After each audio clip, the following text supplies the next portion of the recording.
Welcome to Hurts So Good. I'm your host, Orsi Sobo. And on this podcast, we're going to be exploring with ultra athletes, endurance athletes, what it takes, not just physically, but more importantly, mentally, to do these long adventure races. What ultra athletes put themselves through is physically demanding and painful, but there has to be something on the other side that makes it all worth it. So let's explore what makes it hurt so good. Welcome, everybody. Today we have Jordan Tyson on. He's one of my close friends, the person who inspired me to start running ultras in the first place.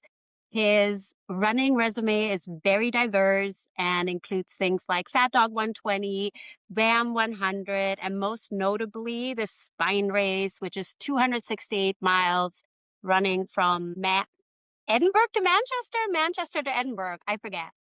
Which way is it, George? Manchester to Edinburgh. Edinburgh. Yeah. That makes so much more sense. Welcome, George. Thanks for having me. I'm so excited to have you. You started running, I want to say...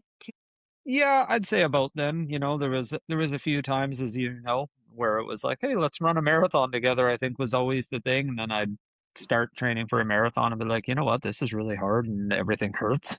And then that kind of came and went. And then, 2016, I would say, was about when it actually stuck. Yeah, and you ran a really solid first marathon. It was like just around the four-hour mark, I believe. Yeah, it was like 4:01, and I distinctly remember finishing and saying, never doing that ever again, period, full stop. The marathon experiment is over. So then you decided to do an ultra that year, because clearly that's the same thing as stopping. Yeah, I think it was the next year that I ran it, and it was like stop, and then I don't know, you know how it goes. You meet people, and then they tell you should do something, or you meet people who are crazier than you, I think is the moral of the story, and then you just get ideas in your head, and they encourage you, and ultra runners are a terrible group to run things by, because the answer's never you shouldn't do that. That's totally true. I actually use you as an example all the time as people who are crazier than me.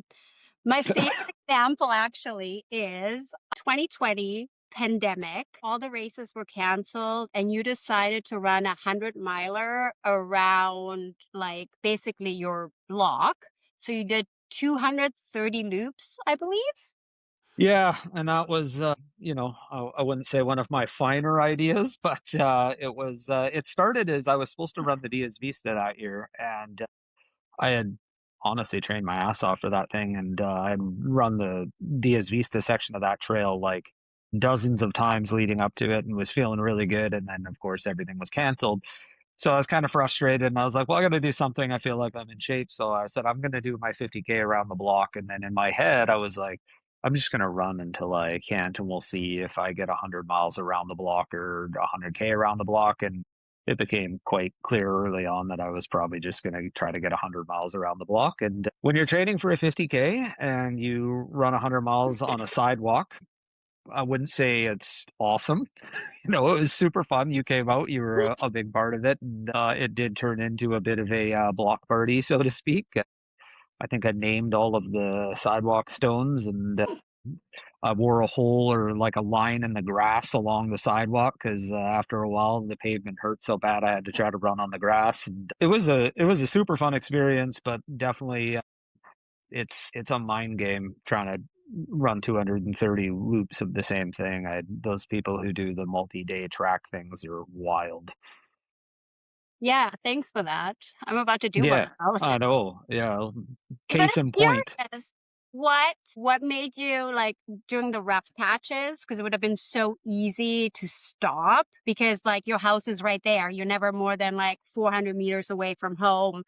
Yeah. What keeps you going when it would be so easy to be like, oh, I'm going to go sit on the couch with my two dogs and, Totally. And, I tried to do a few things to prevent that from happening. First things, I only actually came in my house once that whole time, and it was Maria, my wife. She made me a bacon and egg kind of pancake breakfast, which was great. But otherwise, I tried to set up everything outside my garage so that I would feel less pull to go in the house. But I think the thing with like any endurance athlete, period, whether it's running or anything else, I think there's a certain amount of mental fortitude or stick to itness, whatever you want to call it, where, you get something in your head and then you just want to do it, right? And the further you get into it and you're like, okay, the tough part is the first night. That's running by yourself at night kind of sucks. Like, it's pretty, you're just by yourself, it's dark out, whatever. So to try to avoid that from happening, because I knew that might be a thing, I started at night. I think I started at like Mm. 9 at night or 10 at night, so that at least I'd be the freshest on the first night and get through that. And then the sun comes up and it's whatever. But yeah, I think once I get something in my head, I'm relatively stubborn, I suppose would be the word, and you just kind of work through it. And I didn't have any major issues until as it got towards the end. My quads were not happy with me anymore. I could bend my legs very well, but yeah, yeah. But at that point, you're so far along that you're like, well, if I have to sort of hobble the last, 10, 20 laps, then okay, whatever, that's fine. You're close enough to getting it done that you do it.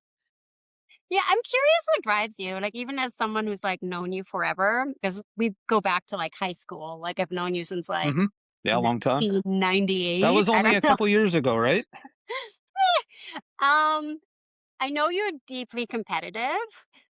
And you always act like you're not, but you're deeply competitive. But at the same time, I don't think that's what drives you. Like other guests we've had, I can see that that is the driver.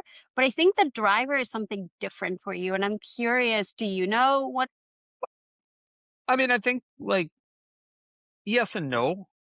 I think, yeah, I mean, you've known me a long time. I think most people that know me would say one of the things I value the most in life in general is experiences and new experiences in particular. It's incredible to be privileged enough to have new experiences and to try new things. And I've always loved being outside, and I've always loved um, trying new things and trying hard things and seeing what you can do. And I think that ultra running in particular, when you're out on a trail, especially, it's really interesting to become self-sufficient and having to rely on yourself to problem solve and to figure things out and get yourself out of kind of difficult situations. And yeah, so I think it's a combination of I like new experiences, but I also like just kind of seeing what I'm capable of, and particularly as I get a little older, not that I'm old, but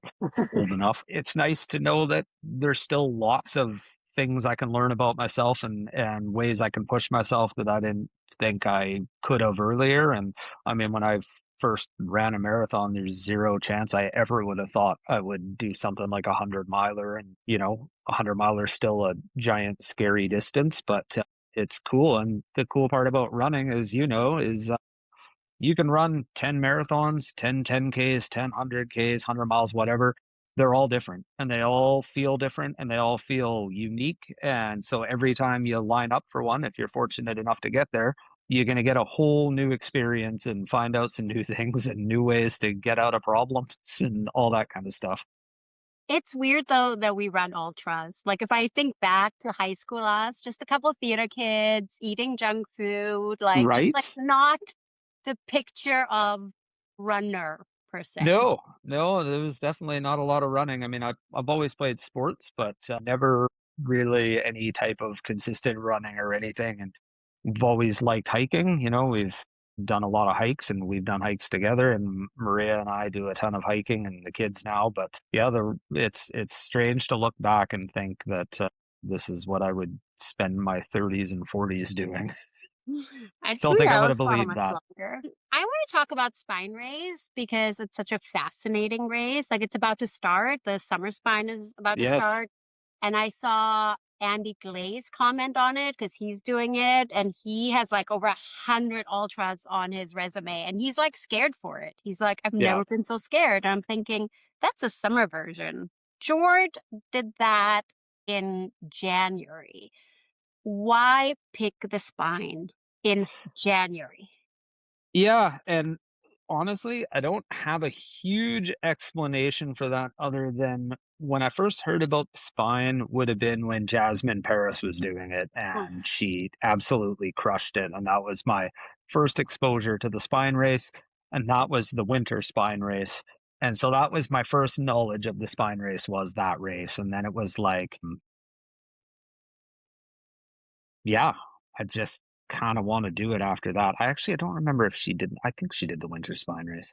She did the Anyway, winter and she yeah, won outright that yeah, year. yeah. And so, but that was my first exposure, was around that time. And it was like reading about it, and it was this epic winter race. And truth be told, I would prefer colder weather to warmer weather, just in terms of, I find that once you start overheating, I find it incredibly difficult to cool down properly. Whereas when you're colder, you can layer differently. But, and then, the masochist in me, I guess, is like, if you're going to do the hard thing, you can do the hardest thing, I guess. And it was just always the one that called to me. And you know, the scariest, I mean, the whole thing is scary, but the most difficult part about the spine race is like, despite the fact that I've done a bunch of races, I never really feel like I'm a true, like, belong in the ultra scene. I'm just some dude who runs in his free time and whatever. So to take, like, okay, well, I've done a couple 100 milers, I should go and do this ridiculous race in the winter. You're like, I don't belong at that start line, whatsoever. So that was probably like just the massive intimidation factor of like, I shouldn't be doing this. What the hell do I know about this? This is like well over double the longest distance I'm going to do. I'm doing it in an area I haven't been. I'm doing it in the winter, but that's all the exciting part too, is like, can I do that? And then, there's only one real way to find out.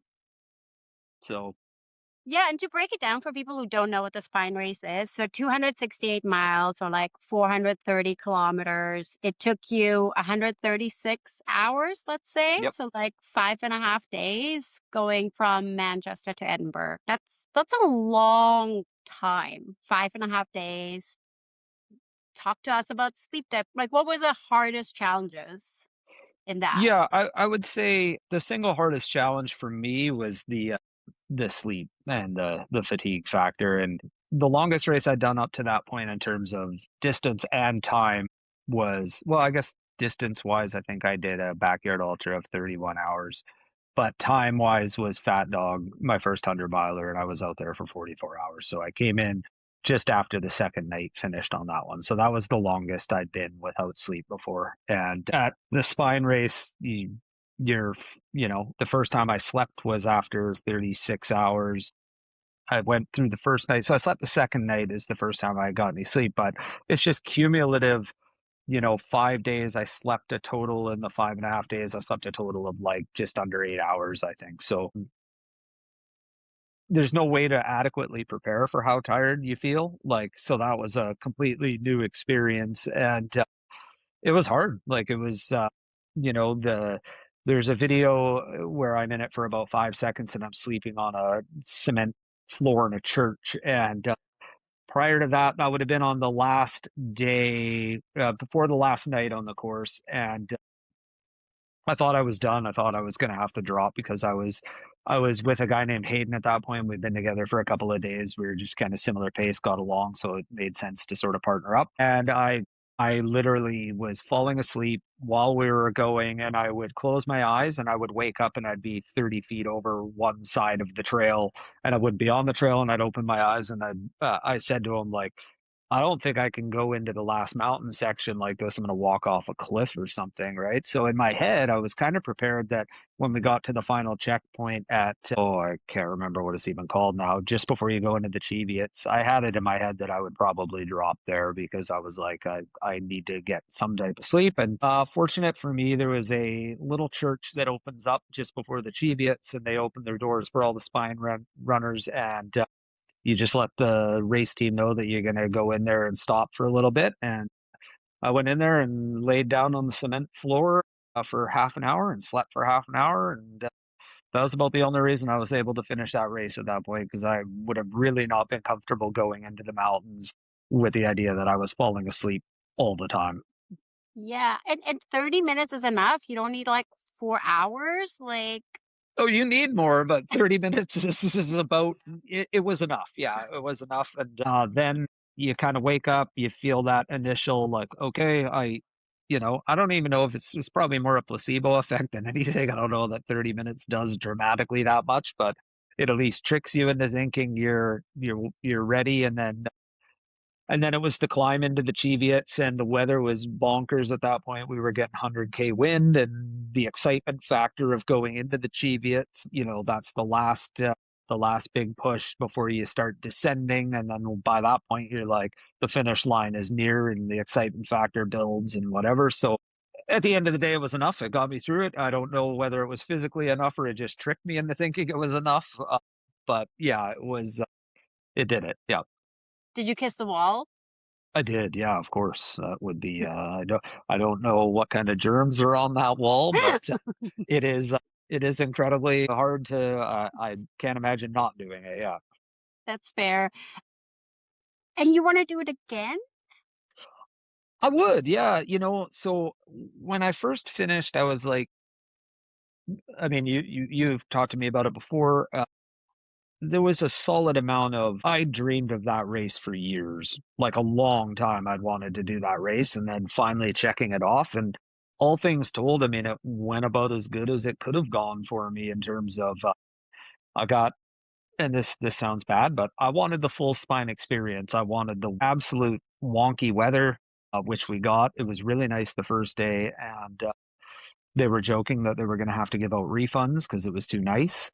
And yeah, and then then we had torrential rain, and then the weather came in, and it really got cold, and it plummeted, and everything froze, and by the time we got up to, Tan Hill, which is that famous pub where, Oasis, I think, got snowed in there and got stuck there or something like that. By the time we got up there, it was a full blizzard. You couldn't see more than 100 feet in front of your face. And then it was, minus the last day with the wind chill, it was, minus 38 or something like that. So I feel like I got the full experience of the spine. I came through with very little in the way of injuries. My knees were pretty sore by the end, and one was kind of swollen. But other than that, just a little bit of chafing here and there, which I think is everybody gets. And so when I finished, I was like, well, it's never going to be better than that. And now that you're, as ultra runners do, you all kind of have short memories and think forget all the bad parts and the suffering, and then you're like, well, I'll never replicate that experience, but that's kind of the pull too, is like, can I do it if it doesn't go as good? What would I do if it's harder next time?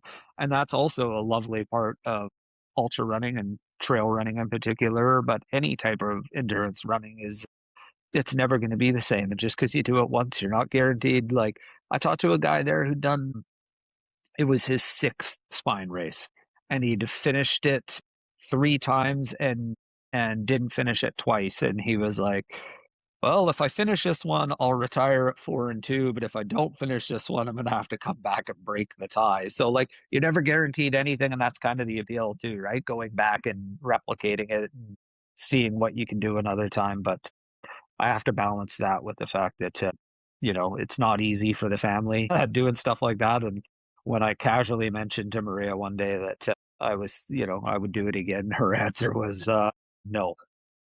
It's fair. I mean, it is scary. Like, I mean, I remember tracking you and like the conditions are like we talk about it in such a casual way, but those are really dangerous conditions. Like, of course we're scared for you, right? Like, Yeah, and makes sense. it's hard to like, especially. I mean, it was hard on her because I'm not familiar with any of those trails. I have no experience on any of those trails. I'd never set foot on any of those trails, and it was glaringly obvious to me when I got to the spine race that there wasn't many people doing the full spine race that hadn't been on those trails or were done one of the shorter spine races to sort of get some familiarity with those trails before they do the big one. I was just straight to the point, like let's go for it and see what happens. But and in the probably I guess like 2 weeks before the race started, someone died on the course up on Crossfell. A guy who'd actually done the race before. So there's definitely an intimidation factor of like, just because it's a race and just because there's, teams overseeing it and whatever, there's still a legitimate big hazard factor of doing something like that. Yeah. What's the cutoff time for that? Do you know off the top of your head? It was 168. Oh, there goes the dogs. It was 168 hours, but they've actually shortened it, I believe now. They've made it harder because why not? I'm not sure what it is now, but it's in the 150s somewhere now. They've taken like somewhere around 12 hours completely off. So, and I think what they did was they've shortened each cutoff at each checkpoint or something along the way. So yeah, so it's harder now.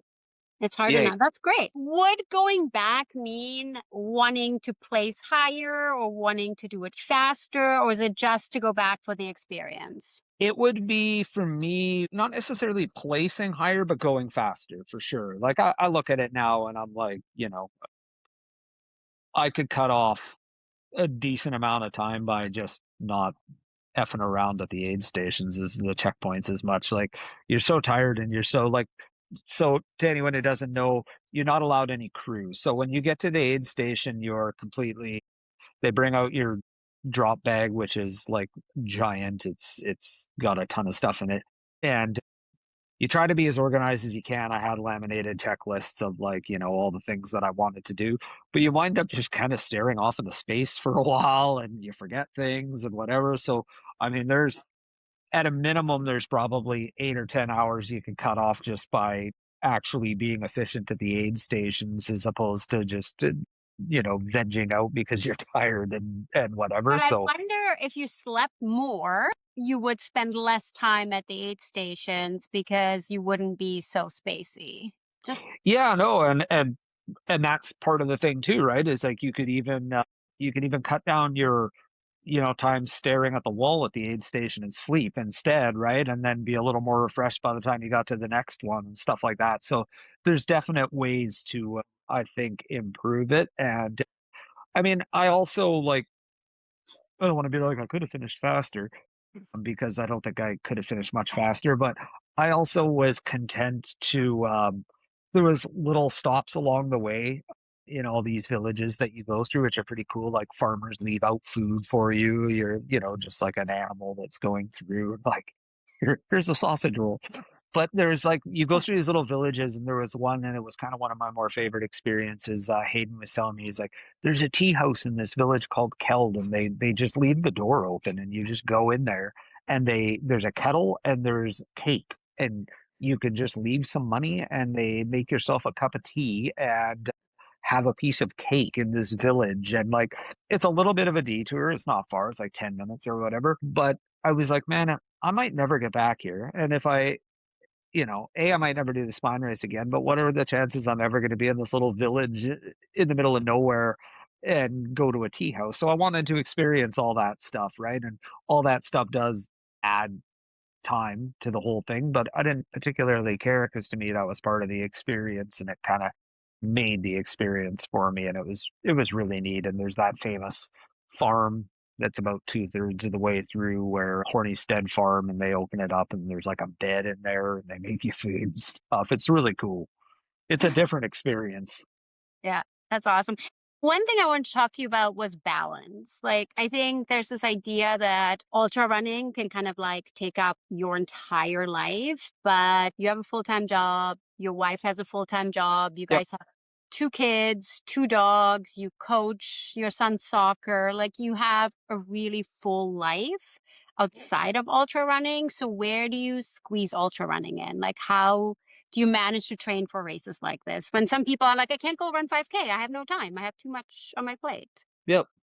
It's hard. Like straight up, it is incredibly difficult. And I think anyone who's going to run an ultra, I think there is a bit of an obsession factor to a certain degree of like, you get obsessive about doing it and you want to run and you want to do all these things and you do have to balance it because at its core, running is, as much as like I love when I get out to run with people, I don't live beside a trail and I don't live beside many of the people that I've met through the running world. So running is very solitary in my end. I do most of it in my neighborhood around my house, or I'm fortunate enough that I work near Burnaby Mountain, so I can run out there. But the bulk of my running, like 80 to 90% of it, I do by myself. So it is a solitary experience. and it takes you away from the family. And so you got to try to figure out how to work all that around and still make everything work. And it's not easy. I'm not a high mileage runner, I would say. I'm not knocking out 100-mile weeks or anything like that. I'm fortunate that I have Jenny, who you've had on, and Katrina are they're my coaches, and they create plans for me. And I've been with them for a long time, and they have been very good at building me plans that kind of work with my life and adjust as I need to, and try to work it around kids' activities. And I can't run this day because I got to coach soccer, and I'm not going to be able to run that day, or we're going to squeeze it in. And it's a lot of the other issue I have is, like, it would be easy to run early in the morning, but I leave for work at 5:40 every morning, so I'm not getting much in the way of running before work. So you just try to get a routine of, like, these days I'm going to squeeze these runs in then, and on the weekend you just try to get it done early so that you can get on with your day. But it's a struggle. But again, like, if I can do it, there's time out there for most people to do it, because I'm as busy as I would think most people are. And you know what? I don't try to, force my hobby on my kids, but of course they see me doing it, and my daughter in particular likes running, but my son likes biking, so he'll come bike with me while I run and stuff like that. So there's kind of ways you can work it into still being like some family experience and stuff like that. But it is one of the bigger challenges for sure. Yeah. I yeah, blows my mind because even though you're not like a 100-mile runner or whatever, like, but you still probably need to be running 50, 60 miles to prepare for an ultra. Yep, for sure. And like leading up to the spine race there was a lot of long days leading up to that. I mean, you came out to Burnaby Mountain there, and I was just doing, like, I think I did 6 hours of loops on Burnaby Mountain the one day or whatever. And yeah, as you get in, those are the ones that take the longer ones, right? You get your shorter runs, especially like I do. I probably do more road running than a lot of ultra runners do, because I just live by roads more than trails. But it's those days where you got to put in the long trail days, and you do have to put those days in. Your body needs to know how to do that, and your mind needs to know how to do that. And that does take some time. But I try to prioritize it in a way. It's like, after the spine race was like, okay, now you guys have indulged me, so I will focus on making sure we get all the other stuff done, and my sort of wants take a back seat because you guys took a back seat to what I was doing. So it's all got to be balanced and fair. Yeah, and they're your biggest cheerleaders. They like love watching you do it and cheer for you. Your kids Oh, are they're awesome. Yeah, yeah. The Penelope, Logan, and Maria are, like, they're the best. There's zero chance of doing any of this without them being super on board. And Maria has single handedly, as you've seen, kept me going multiple times when I probably would have not been going a few times for sure. How long did it take you to find that balance and to work that out? Did it come naturally to you guys, or did you discuss this ahead of time? Was there like a point where there was like tension and then you had to figure out something better, or did you have a plan going in? There was no plan, and it did take some time. And definitely, like, as I said, I think there is definitely like a bit of an obsession factor, and you kind of get all in, and then everything's running all the time and whatever. And Maria was super gracious when I first started doing it, but it definitely, I would say it definitely took over, and then it did become a conversational point between the two of us where it's like, this is great, and want everyone to be happy and healthy and all that stuff, but there is a life that needs to be taken care of outside of the running world. And Maria and I have been together for a long time. We've been 26 years. Mm. So yeah, we had a few conversations, and took a little bit of time to sort of dial it into a manageable part of my life, where it's not the only part of my life, and it's not the most Mm, important part of my life, but it is an important part of my life, and a part of who I am. And yeah, it takes work. It's like most things, but yeah, I would say it wasn't just a straightforward, like, yeah, this just fits neatly into this little spot. It definitely right. takes finding the spot that it's gonna fit.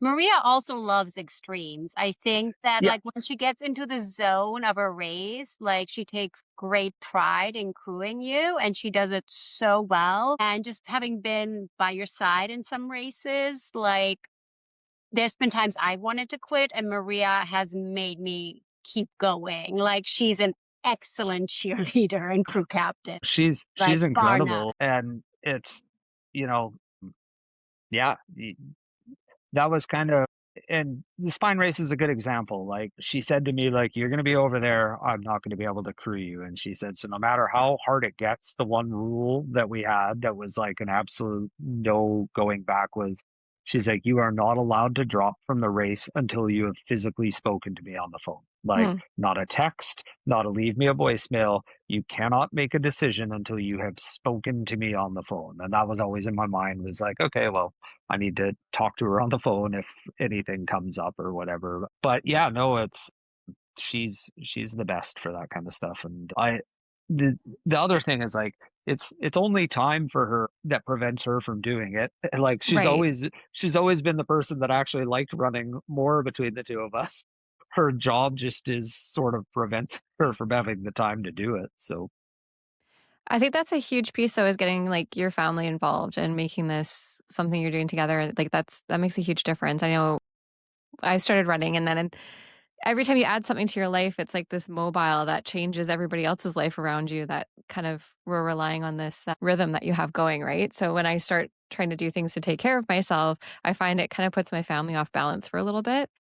mhm, But one thing that's happened is my youngest has been wanting to run with me. So we're getting like this time together to chat and run and race. And she thinks everybody that's running outside is like part of our race. And like it's just become right? like a time to actually spend together with my family rather than this time where I'm like taking away to be focusing on myself selfishly. Not selfishly, but yeah, anyways, I was really interested in that. And then one more thing was you mentioned you have a ton of funny stories and I'd love to hear one. You have worn many different costumes. Can we do a list of all things you Yeah, have yeah, that's run in and what yeah. kind of problems they've caused? Yeah, so my first major costume run was, I did the Hallows Eve marathon, which is actually a deceptively hard course, and I ran it in a full, like, Batman and Robin onesie, and, I learned a few things during that process. One, it was like a padded onesie, and, it chafed my armpits so bad that I still have scars from it. It, like, just wore right through. It was not good. But also, and this was probably the bigger issue, was there was no way to get it off to, like, go to the bathroom during that race, and I was running for, like, 6.5 hours or something. So that was an issue. So, like, I had to pee probably for 3 hours, and I was like, "Oh, I'm not taking this thing off," so I just held it and was in utter agony for the last, like, hour.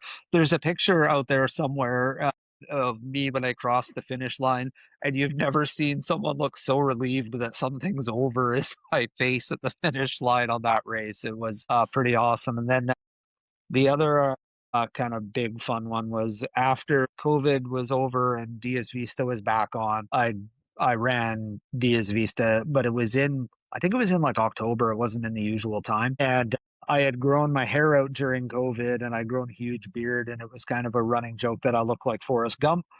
So I ran the 50K dressed as Forrest Gump with the hat, the shirt, the shorts, the whole deal.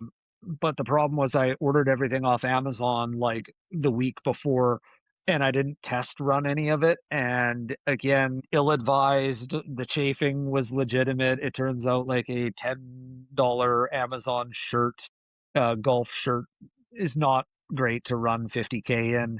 The red shorts that I had, I think Maria, she had to, like, stitch them in a certain way because they didn't fit me properly, so she was, like, cutting them leading up to the race to try to make them not be a disaster, which helped, but, it was ill-advised. But I will say, as Orsi knows, I will do a lot of things for a fun story, and the pictures of me running around as Forrest Gump, they have so many awesome pictures from that day. It was pretty fun. There's a photo of you and Brandon in like banana suits. Yeah, we ran the Hallows Eve half marathon dressed as bananas. Yeah, that was There's actually a that. bunch. I went Yeah, through your Instagram today just to like refresh my mind. And I was like, right. fuck, there's so many. Yeah, there's some good ones for sure. Is Brooke this like a said, thing for ultra marathon running? Because we've had now cowboy hats and costumes and like, do people have their things, or is this just a you thing?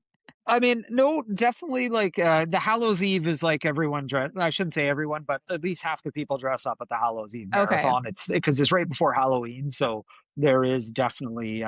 But I do think there's some fun personalities in the ultra running world for sure.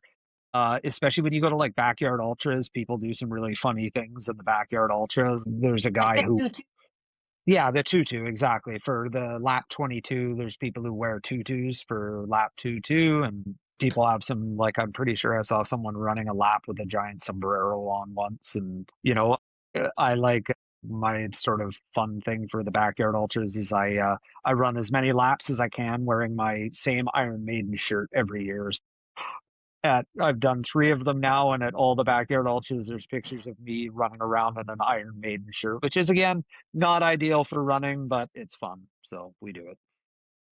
Brooke is under this mistaken impression that running comes easily to people and that it should be easy. And I just had this flashback of you and I trying to like train for our first marathon and you Yeah. quitting on me because you were Yes, having like multiple times. Yeah. I think there was 2 times that I was like, "No, this is way too friggin' hard. I'm not doing this." Like everything hurts. My legs feel like death. Like not happening. I think running can be fun, but you need to get into a certain level, like of shape, of fitness for it to feel relatively easy. But even having said that, like I went for a run yesterday and I hated it. I was like, ugh, I don't want to run Yeah, and I mean today. Like, that's a thing too, right? Is like they're not all going to be the same, no matter how much you want them to be same. What happens in your day leading up to a run affects your run too, right? And one of the really interesting parts, I don't know, like is when I first started looking at like heart rate data, for instance, it was what was really fascinating to me was especially when I run sort of towards the end of the day or into the evening, is when I start a run, my heart rate's just like, oh, like just crazy. But then as you get into the run, especially if it's just like a, easy pace run or whatever, by the time you finish the run, your heart rate is just like steady. And I was like, so it's like, you almost feel like you sort of work the stress of your day out, and by the time you're done, it feels nice and whatever. But so many times you start and you're like, this is the worst thing that's ever happened to me, like 10 minutes or whatever. What was the hurdle that you got through to actually like commit to doing a marathon then if you'd quit so many times? Because my brain, when I hear you guys talk about this stuff, like I can't even fathom wanting to do something like this. Not only wanting to do it, but like paying for it and like committing to this kind of lifestyle just feels so out of the realm of possibility in my brain right now. I so my kids were probably 2 and 4, somewhere around there, 2 and 5, 3 and 5, somewhere in that vicinity. And I'd been doing a ton of hiking, and I was kind of carrying them around in the pack all the time. And I just sort of naturally started getting a bit in better shape, and my legs were used to carrying some extra weight. And then we got like the double push stroller, and I was running around with them. And then I was like, "Yeah, I think I'm ready to try this." And I kind of forgot about this until right now, but that marathon that I ran, I trained for that entire marathon pushing my kids in the double stroller. Like almost all of my runs were done with me pushing the kids in the stroller, and it kind of became like a good like they'd nap. So it was like they're getting their nap time, I'm pushing them in the stroller. Like I think I did a at one point I did a 26K run with them pushing them in the stroller the whole time. I can't even. Like, I have to So carry a couple bottles. I'm like, why is my pack so heavy? well, the thought of doing it now is nauseating, to be honest. But back then it was like it was super fun. I was like, "This is really great." I'm pushing them in the stroller, like da da da. And but yeah, no. Now the thought of that, I'm like, "Oh, my back hurts thinking about it." Brooke is gonna run a half marathon before her 40th next February, probably targeting a race in October. All the guests have given her some advice. What's the advice, Jordan Tyson? Have fun, man. Like it's at the end of the day, hobbies need to be fun. And there's the classic type 2 fun, like it's fun when the suffering's over, but it's fun and it's a privilege to be able to do it. And it's a privilege to have the time to do it, but it's a privilege to have a body that will let you do it, and that you can work into it. And honestly, man, like especially crowds are always good, but crowds at road races are ridiculously good. They show up in droves to cheer you on, and it's a really fun experience. Like I've done most, not most, I've done like 3 or 4 of the halves in this area, and the crowds are always awesome. They come with hilarious signs and they cheer you on and high five you, and it's the experience factor alone is enough to drive you to go out on days when you don't want to, I think. And I think it's awesome to like do something. And I was thinking about this the other day. How often do we do something where we don't know the outcome, where we don't Yeah. know we can do it? Like, how many of the races, George, were you like, I'm not sure I can actually finish this? Squamish 50-50. I went in not knowing if I could do it. And sure enough, I didn't. I DNF'd on day 2 on the 50K. But most of the time, I kind of go in like, okay, it might be a really long day, but I can walk it in or whatever. To truly like do something where you're like, I don't know if I can. I think that's so exciting. It is definitely exciting, and it's a rewarding experience one way or the other, whether you finish or you don't finish. It's rewarding to be like, I put myself out there in a way that I hadn't done before, and one way or another, I'm proud that I do that because most people, not most people, but lots of people don't. I heard some statistic the other day that only like 2% of people will take the stairs. Right? If there's an Right. elevator escalator choice, there's only about 2% of people, right? We're so wired to be comfortable. So the idea of being uncomfortable, the idea of like just allowing space to surprise yourself, I think as an adult, it's novel to be able to surprise yourself. Yeah, and I think like that is, I forget what the exact saying is, but it's something to the effect that true success takes the stairs. I think that that is also another part of running that's fun is like there's only one way to do a race really or do this stuff, and that's to get out there and do it. And there's not a ton of shortcutting involved, and you go out there, and it's cool to be out there with a group of people that all put the work in too. And I've always liked that about hiking long before I was a runner is you go hike to the top of the mountain somewhere and the only other people that are up there are the people who got there the same way you did. And then you have this kind of shared experience together where you're all out there, grinding it out and running in particular when you look around and you see all the other people giving it their all and you're like, man, how do you not want to do that? And one of the coolest places to be is the finish line of a road race, trail race, anywhere where you watch these people just emptying the tank at the finish line. And you're like, it's so cool to see all these people that are just like absolutely putting everything they've got out there because where else do you get to do stuff like that? There's not a ton of places where you can do stuff like that. So it's a cool community in that regard. On that note, George, like what would scare you now? You've done so many crazy things. We haven't even touched base on because you do like things too that aren't like races. You're like, I'm gonna go run 50K for 5 days in a row. I'm gonna do like you come up with your own like special ultras that aren't even necessarily races. Like what excites you? What would you want to do next? Yeah, one of the things that has always been on my list of things to do, and there's a big intimidation factor, which is probably why I haven't done it, is I wanna basically kinda go out to the North Shore and do some ridiculous route by myself with my fast packing kit that I have now from the Spine race, and I wanna do, like, kind of a multi-nighter where I hit a bunch of peaks and I just camp out there by myself, but again, like, it's a sort of a scary task because then I'm out there by myself in the wilderness without any sort of safety support, I'd take my beacon obviously and map a route out so Maria knew where I was, but that is sort of a frightening thing, but I'll get it done one day, and when I do, I'll probably be as proud of that as I am as any of the races I've done because it's again been something that I've wanted to do for a long time, and maybe one day I'll suck it up and get better at swimming and do a triathlon, but the swimming part of a triathlon is absolutely terrifying to me, so I mean, I'm not a great swimmer by any stretch, but, like, I can get you triathlon ready. Like, you don't have to be, like, the best swimmer. I've coached somebody for a half Ironman, and they couldn't swim Yeah. before, and now they're a better swimmer than me. Like, I don't think like, George, Yeah, like, again, I'm sure I could do it, it's just, like, it's hard. even for a full Ironman, the swimming cutoff is 2 hours and 20 minutes. Like, That's swimming for 2 hours and 20 minutes. well, it wouldn't take you that long, but I'm just saying, even at worst case scenario, because sometimes I do that with races, like, how long is this going to take me? Or like even Right. like a run. And if it's 2 hours, you can suffer for 2 hours. You know how to suffer for 24 plus. Like, Maybe. myth. Also, the wetsuit really, really helps. Okay. So it might not be as hard as you think it is. We'll see. Maybe one day.